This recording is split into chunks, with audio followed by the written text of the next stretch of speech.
The Columbia Network takes pleasure in bringing you Suspense.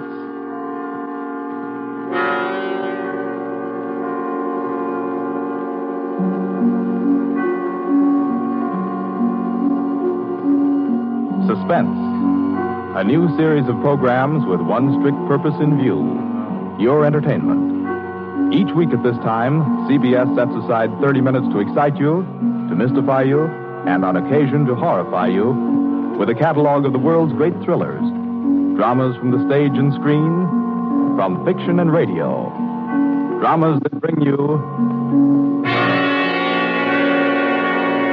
Suspense. This, the second offering of a new series, is a unique one. Certainly, it is one of the very few pieces of suspense literature that somehow manages to tickle your funny bone while busily engaged in, make no mistake, though, nobody's kidding. CBS presents its adaptation of John Collier's well-known short story, Wet Saturday.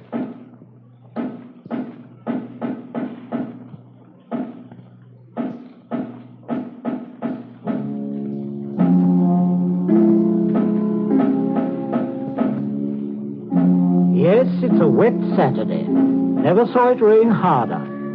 I'm Princey, Frederick Princey, just an ordinary family man. I've a son, a daughter, and a wife. I might be out golfing now if it hadn't been for the rain. I'm Mrs. Princey. I plan to drive over to the nurseries this afternoon for some arbutus. The boarders, you know, but... Oh, the whole lot of them make me sick. Yes, I'm George, son and heir. I had a date to go punting. Couldn't find the blasted punt in this weather, so I'm home, too. I'm Millicent. I was going to play croquet. That's how I happened to have the mallet. Yes, that's the Princey family. We find them at home. Mrs. Princey, Millicent, George sprawled on a couch, Mr. Princey biting on a dry pipe. Their living room is dull and overstuffed. Rain beats at the windows. They are any middle-class family at home on a wet day, except for one small item. As you sit with them in the living room, you can see through the door to the sun porch a pair of men's feet, encased in black boots. They look like the feet of a curate. There's a tenseness in the room. The air is charged with excitement, but the feet are very still. Don't keep staring at them. Listen to me, all of you. Don't you see? They'd hang her. That's what they do. They'd hang her. Oh, Fred, it's too awful. Awful? It's catastrophic. A supposedly sweet, gentle, intelligent girl, respected, loved by the whole village, doing a thing like this. Think of the publicity, the disgrace. You think I'm going to resign from the bench, the vestry, sell out and live in some foggy hotel abroad? Oh, no. No, I'll kill myself. I will. Don't be a fool. Any more than you have been, the governor means. Be quiet. Wouldn't be so bad if it were you. Everybody in the village knows you're not responsible. George. Yes? Get off that couch. Sit up on your spine. You might be of a little use here if you could think. Listen, Governor, this isn't my funeral. Oh, shut up. As long as I can remember, George, you've been a trial and a tribulation to me. Oh, I can't stand it. You've got to stand it, my dear. And keep that hysterical note out of your voice. Do you hear? Yes. We are talking about the weather. Now, George. Yeah? George, if he fell down the old well, say, striking his head several times, what about it, eh? I really don't know, Governor. What about it? Don't be an ass. I'm asking you to think. He'd have had to hit the sides several times in 30 or 40 feet and at all the correct angles. No, I'm afraid not. We'll have to go over it all again, Millicent. Oh, no, Father. No. I couldn't. Millicent, We must go over it all again. Oh, Fred, you're torturing her. Oh, face facts, mater. With him lying there, there's no use pretending it's a picnic. They might hang you, Millicent. Oh, stop that shaking. Stop it here. You must stop it. You must keep your voice quiet. Millicent, we are talking of the weather. Now, we will proceed. I can't. Not with those boots. Oh, should have thought of those boots, Millie. I'm not moving them. Oh, sit up, George. Stop shuffling your feet. Now, Millicent, look at me. Answer me truthfully, you hear? Answer me. You were in the croquet court. Yes. Who knew you were in love with this wretched curate? Oh, the whole village. They've been sniggering about it at the pub for 3 years past. What a filthy mess. Millicent, we continue. You were on the croquet court. Yes. You were putting the croquet set into its box. Yes. It was starting to rain. I was carrying the balls and mallets into the sun porch. The box was there. You heard someone enter the garden gate and come across the yard? Yes. Could you see who it was? Oh, not at first. I was going into the sun porch. I threw down all the mallets but the red one and turned around. It was Withers? Yes. So you called him? Yes. Loudly? Did you call him loudly? Could anyone have heard? No, Father, I'm sure not. I didn't really call him. I just spoke his name. He saw me as I went to the door. He just waved his hand and came over. How can I find out from you whether there was anyone about? Whether he could have been seen? I'm sure not, Father. I'm quite sure. So, you both went into the sun porch? Yes. It was raining hard then. What did he say? He said, "Hello, Millie," and excuse his coming in the back way, but he set out to walk over to Liston. Yes? And he said, passing the park, he'd seen the house and suddenly thought of me. And he thought he'd just look in for a moment. He had something to tell me. Go on. He said he was so happy. He wanted me to share it. He'd heard from the bishop he was to have a vicarage. And it wasn't only that. It meant he could marry. Then he began to stutter and get all confused. And of course, I thought he meant me. Don't tell me what you thought. Tell me exactly what he said, nothing else. Well... Oh, stop crying. It's a luxury you can no longer afford. Tell me what happened. He said, no. He said it wasn't me. It's Ella Bragdon Davis. And he was sorry and all that. Then he went to go. And then? I went mad. He turned his back. I had the red mallet of the croquet set in my hand. I forgot to drop it in the box when he came. Did you shout or scream? I mean, as you hit him? No, I'm sure I didn't. Did he? Come on, speak up. No, Father. And then? I threw it down. I came straight in here. I went to look for Mother. That's all. My poor baby. No one. Leave the child alone, Fred. Not such a child, mater. Millie, I had no idea Keep quiet. I'm thinking. You see, George, he probably told people he was going to Liston. Certainly no one knows he came here, for he didn't decide until he crossed the park. He might have been attacked in the woods. We must consider every detail. A curate with his head battered in. Don't, Father, don't. A curate, head battered in. Now, who would want to kill Withers? Kill Withers? Well, I would with pleasure. How do you do, Mrs. Princey? Captain Smollett. Oh, sit down, pray. Mustn't get up for me, Mrs. Princey. You either, Millicent. My word. Just being neighborly on a bad day. I wanted to ask you about those dahlia bulbs, Princey. Took a shortcut on account of the rain and walked right in. Knew you wouldn't mind. Oh, he heard you, Father. My dear, we can all have our little jokes. Don't pretend to be shocked. This way, Smollett. This chair, facing the fireplace. Sit down, Mother. Just straightening the curtains to the sun porch, dear.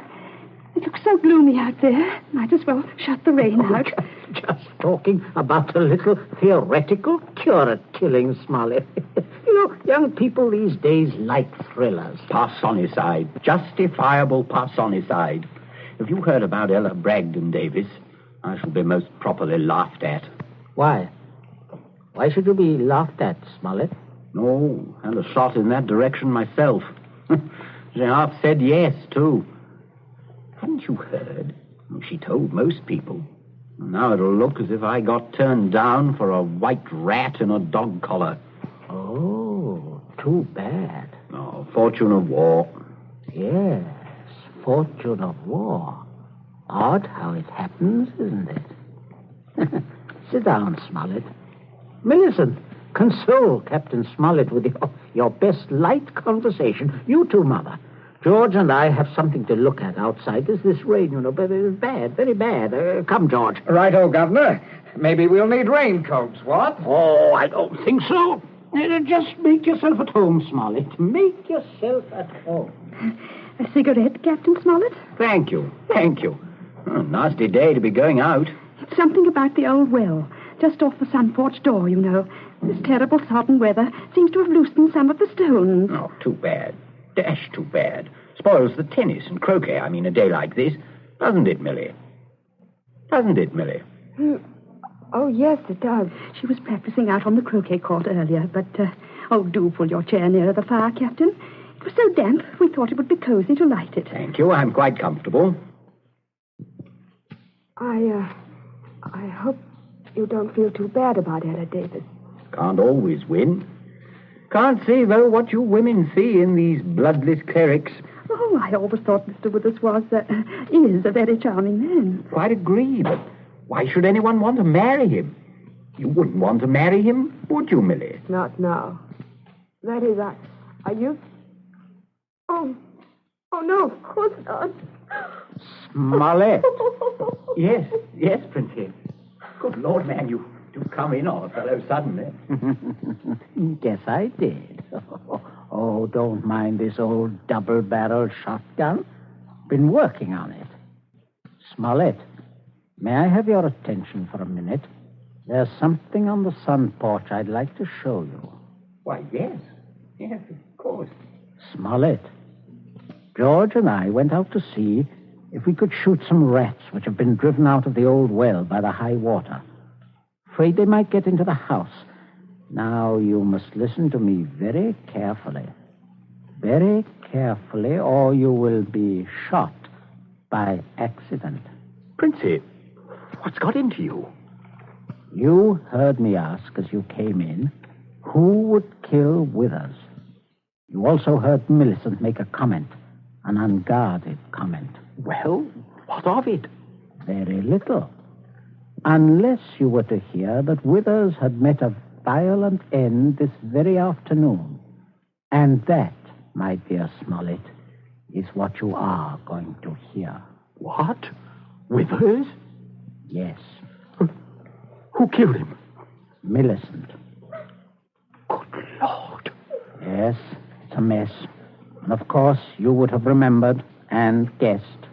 Maybe, yes, I suppose I should. Therefore, you constitute a problem. Why did she kill him? Oh, it's one of those disgusting things. Pitiable, too. She deluded herself that he was in love with her. Good heavens, Millie. Oh, yes, of course, I see. He had told her about the Davis girl. I understand.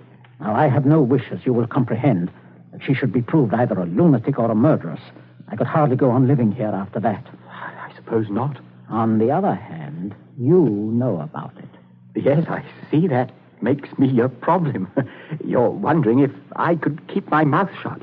If I promised... I am wondering if I could believe you. But if I promised... If things went smoothly, yes. But not if there was any sort of suspicion, any questioning. You would be afraid of being an accessory. Why, I don't know. I do. What are we going to do? I can't see anything else. You'd never be fool enough to do me in. You can't get rid of two corpses. Oh, I regard it as a better risk than the other. It could be an accident. Or you and Withers could both disappear. There are possibilities in that. Listen, you can't. I can, but there may be a way out. There is. Smollett, you gave it to me yourself. I did what? You said you would kill Withers. You have a motive. Oh, look here, I was joking. Of course you saw that. You are always joking. Listen, Smollett, I can't trust you. You must trust me, else I will kill you now in the next minute. I mean that. You can choose between dying and living. Go on. Now, there's the old well just outside the sun porch door. That's where I'm going to put Withers. No one outside knows he has come up here this afternoon. No one will ever look there for him unless you tell them. You must give me evidence that you have murdered Withers. I murdered him? Why do you want that? So that I shall be dead sure that you will never open your lips on the subject. I see.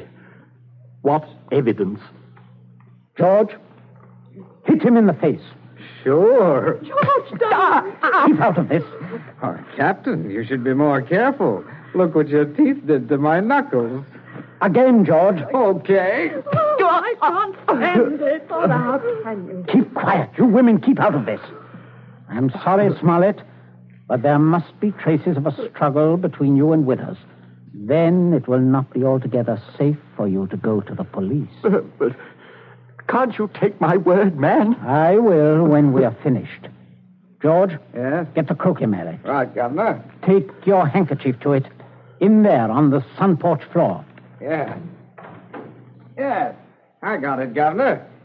There, Captain. There's the weapon. As I told you, Smollett. Now, you'll just grasp the end that mashed Withers' head.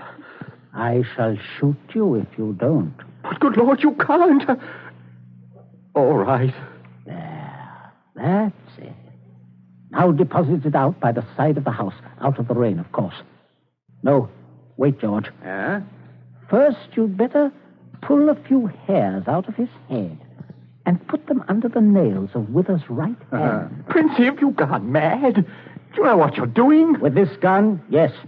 Go ahead, George. Sorry to muss your hair up, Captain. Shut up, Smollett. There. That's all we need. Now for Withers, and we'll fix it right up. Be right with you, Governor. Smollett, you may turn around. Withers is just there in the sun porch. Draw back the curtain. Good Lord, Princey. Yes, messy. But we'll get him fixed up. Now you, Smollett, you've just got to drag him through the door and dump him in the old well. Just beyond the door, Captain. I won't touch him. I won't. All right. Stand aside. Out of range, George. Right. Only one place I want this bullet to go. Father. Oh, Father. Keep quiet. My aim's none too good. Wait a minute. That's better, Smollett. Much better. Go on now. In here. You'll have to take him outside. By the shoulders ought to do it, Captain. Keep quiet, George. Go on, Smollett. Go on. You've seen dead men before. Drag him. Drag him. I'll just hold the gun here to make sure that everything goes all right.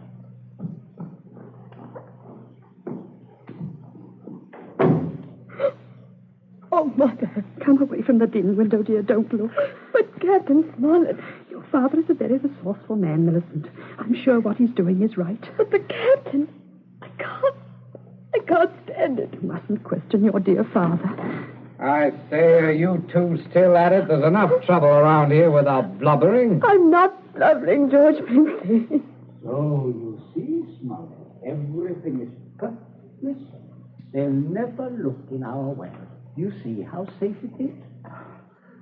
I guess it is. Oh, good heavens, man, you're dripping wet. Why didn't you slip your raincoat on? Tea ready, my dear? In just a minute, dear. I'll ring for Bridget. Exactly what you need, Smollett.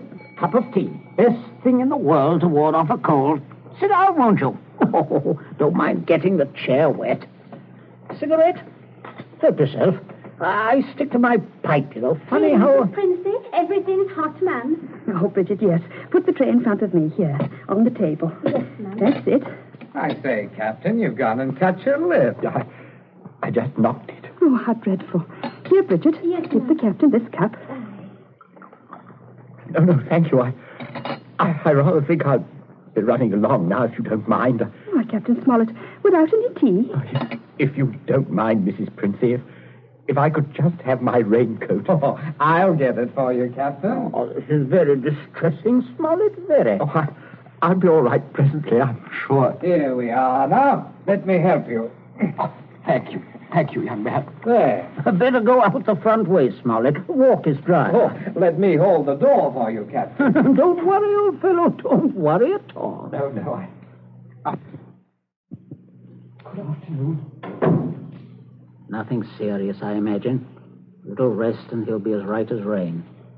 By the way, Millicent, you're not looking any too well. No, not well at all. I'm sure it was that croak he caught.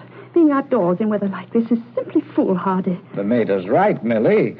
You saw what happened to Captain Smollett. Oh, come along, dear. I shall give you a hot foot bath and put you to bed. And a couple of days in bed, and you'll be fine again.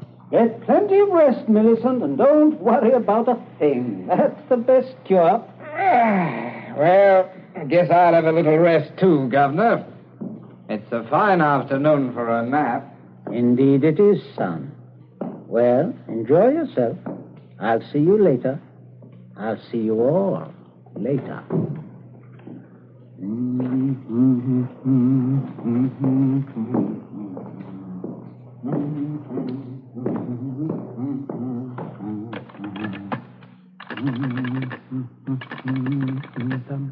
Your number, please. Oh, would you get me the police station, please? Police station? Right away, sir.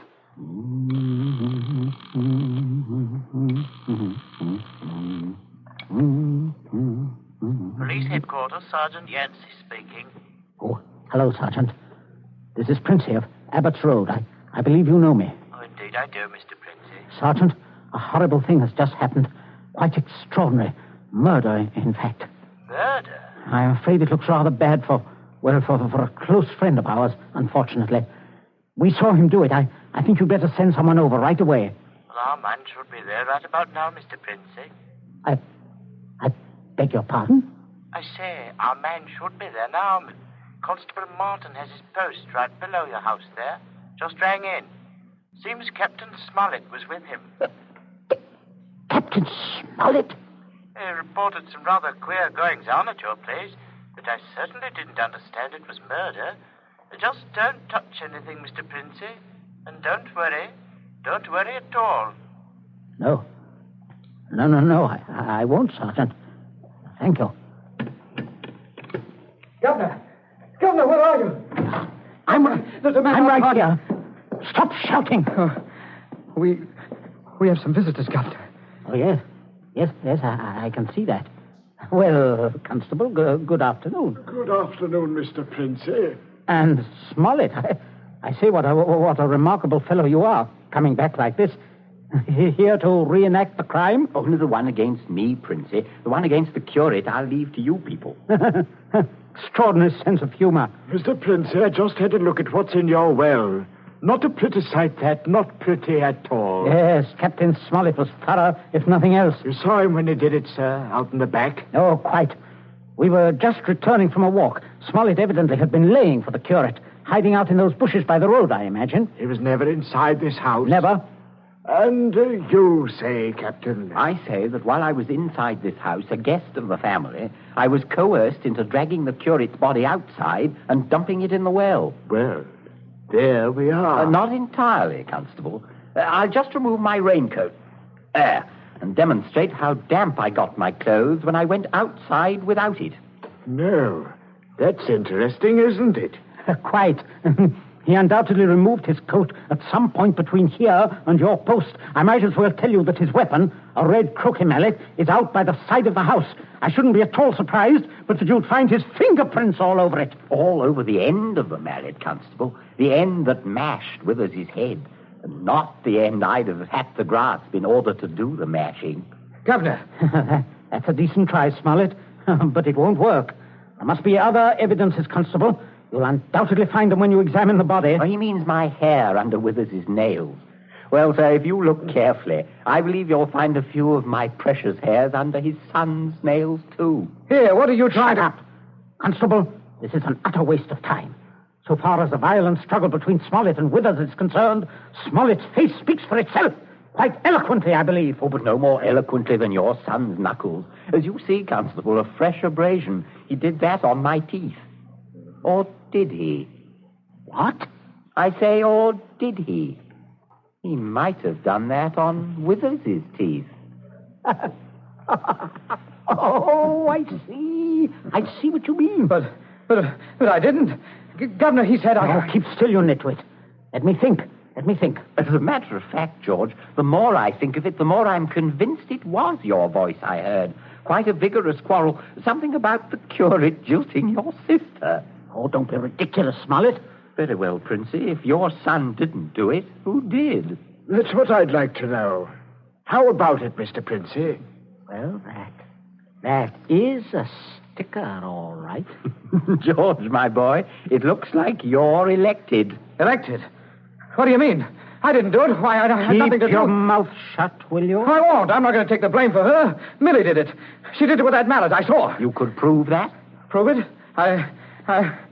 Yes. Her fingerprints on the mallet. The handle. Why, George, don't you remember when you made me touch the mallet? When you picked it up with your handkerchief? No, George, I'm sure you wiped that handle clean. Oh, well, I could hardly expect you to remember that if you can't even remember killing the curate. Governor, I told you to keep still. But, Governor, you're not going to turn me over. As long as I can remember, George, you've been a trial and a tribulation to me. Governor, You shouldn't have done it, son. You really shouldn't. No, George, that was definitely wrong. I say, Princey, I think I'll have that cup of tea after all. Nothing like it in weather like this. Wet Saturday, from the short story by John Collier. You have just heard the second in Columbia's new series, a series designed to bring you the best in thrill entertainment.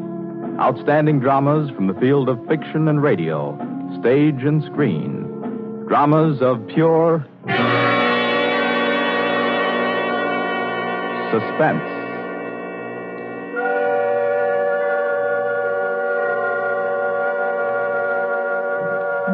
This Columbia feature is produced and directed by Charles Vanda, with script by Harold Medford and score by Bernard Herrmann. Be with us again next week at this same time when we present Suspense. This is the Columbia Broadcasting System.